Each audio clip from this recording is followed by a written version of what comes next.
안녕하세요. 신현진 세무사입니다. 사업자 기간별 세무, 회계, 노무, 실무 가이드. 오늘은 그 15번째 시간인데요. 법인 개인 사업자가 궁금한 의약품 도매상 허가에 대해서 알아보겠습니다.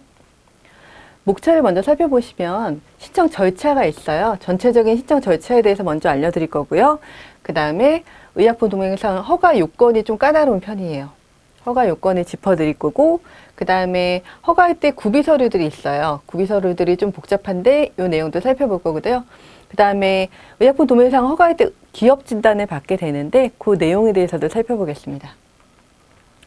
먼저 의약품 도매상은 사업자 등록을 하려면은 개인 사업자 같은 경우는 먼저 법령에 따라 허가를 받아야 하는 사업의 경우에 소관부처의 사업 허가를 먼저 받아야 되고요.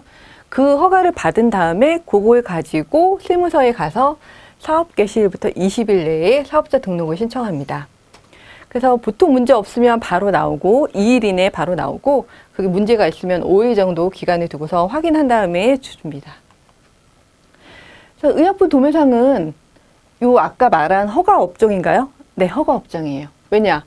아무나 의약품 도매상을 하게 할 수는 없잖아요. 그래서 약사법에 이렇게 규정이 되어 있는데 의약품 도매상이 되려는 자는 보건복지부령이 정하는 바에 따라 시장, 군수, 구청장의 허가를 받아야 된다. 이렇게 규정하고 있습니다.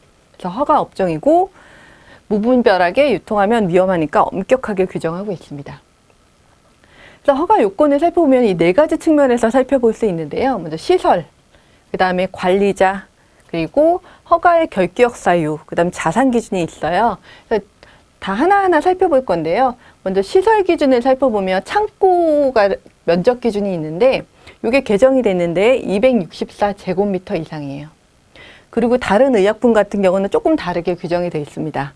그 다음에 이외에도 구비해야 될 시설 규정이 있는데 이렇게 빛가림 시설, 약이니까 뭐 해충에 대비할 수 있는 시설 뭐 이런 것들의 요건이 있어요. 그리고 의약품을 관리할 사람에 대한 기준도 있는데요. 약사를 주고 업무를 관리하게 해야 합니다. 다만 의약품 도매상 본인이 약사면은 그러면은 두지 않아도 됩니다. 다음 3번째 자본 기준이 있어요. 이거 되게 중요하잖아요. 그래서 자본금 또는 자기 자본은 5억 원 이상.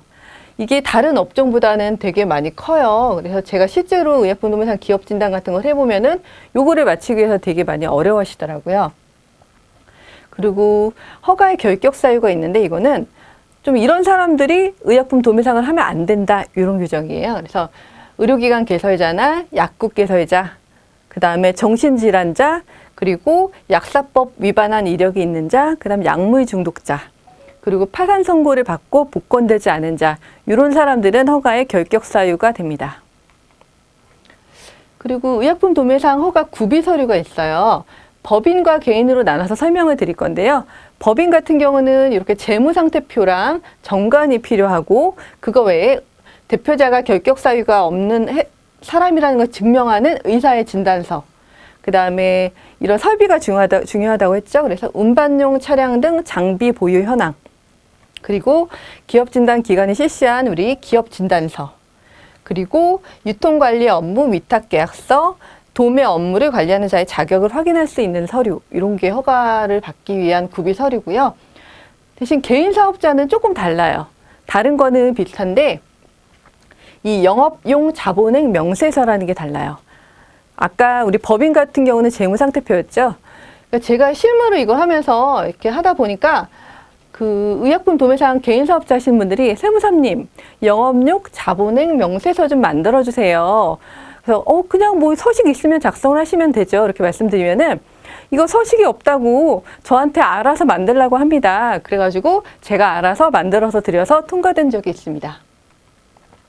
그래서 의약품 도매상 같은 경우는 기업 진단을 받아야 되는데요. 그런데 우리 기업 진단 플로우를 먼저 살펴보면 이렇게 진단을 하고 진단을 승인받고 그 다음에 진단 보고서를 출력하고 이런 과정이 있어요. 그래서 진단 기준이라는 개념이 중요한데 이렇게 우리는 지금 신규를 살펴볼 거예요. 진단 기준일이라는 개념이 중요한데 이 허가 신청이 전일부터 역산해요. 30일 이내 기간 중 하루를 선택해야 합니다. 그러니까 허가 신청하는 이때 허가 신청을 한다. 그러면은 그 전일부터 역산하여 30일 이내 기간 중에서 아무 날짜나 해야 할 수 있는데 제가 실제로 해보니까 너무 이쪽에 있으면은 우리가 허가 신청까지 만약에 좀 딜레이 된다면은 조금 어려울 수 있어요. 그래서 조금 이 정도 기간에서 하시는 게 좋을 것 같아요. 그리고 진단일을 이제 진단을 수행하는 날짜고, 그래서 진단일을 진단을 해서 그 저는 세무사회에서 하니까 진단 보고를 세무사에다 보고를 하면은 세무사에서 이제 평가를 한 다음에 좀 뭐 보완 서류를 더 올려라 이렇게 요청을 해요. 그런 서류들을 올린 다음에 그 다음에 이제 진단이 승인이 나게 되면 경유비라는 걸 입금을 하게 되고, 경유비를 입금을 하면 이제 제가 진단 보고서를 출력할 수 있는 권한이 생깁니다. 그래서 진단 보고서를 출력을 해서 요거를 우리 의약품 도매상한테 전달을 해주면 요걸 가지고 이제 이분이 가게 됩니다. 그래서 우리가 의약품 도매상 기업진단 필요 서류가 있는데, 기업진단의 필요 서류가 결산 재무제표, 그 다음에 신설 같은 경우는 사업자 등록이 없으신 경우도 있어요. 그리고 사업자 등록을 한 다음에 오시는 경우도 있어요. 그래서 그때는 사업자 등록증, 그 다음에는 중요한 건 이거겠죠. 통장사본 및 금융거래 내역서, 그 다음에 진단 기준일의 예금 잔액 증명서. 우리 아까 의약품 도매상은 5억이라고 했죠, 기준이. 그래서 이 자료가 필수적으로 필요하고요. 중요한 자료고, 그 다음에 임대차 계약서도 필요한데, 그 다음에 도면이랑 건물 등기부 등본 이런 것도 필요해요. 왜냐면은 의약품 도매상은 시설 요건 이런 게 엄격하다고 했잖아요. 창고. 그래서 우리가 도면을 보고서 창고 그림도 그려져 있고, 창고의 면적도, 인테리어 하시는 분들이 다 만들어 주시더라고요.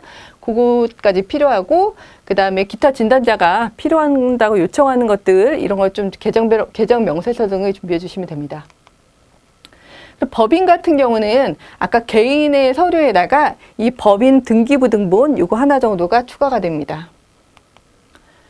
그래서 의약품 도매업의 기업 진단 같은 경우는 회계 부분의 진단, 뭐 건설업 같은 경우는 이런 거는 회계 부분 진단만 하는데, 의약품 도매사니까 경영 부분의 진단, 요거까지 두 가지를 다 해요. 그러니까 엄격한 거죠. 까다롭고.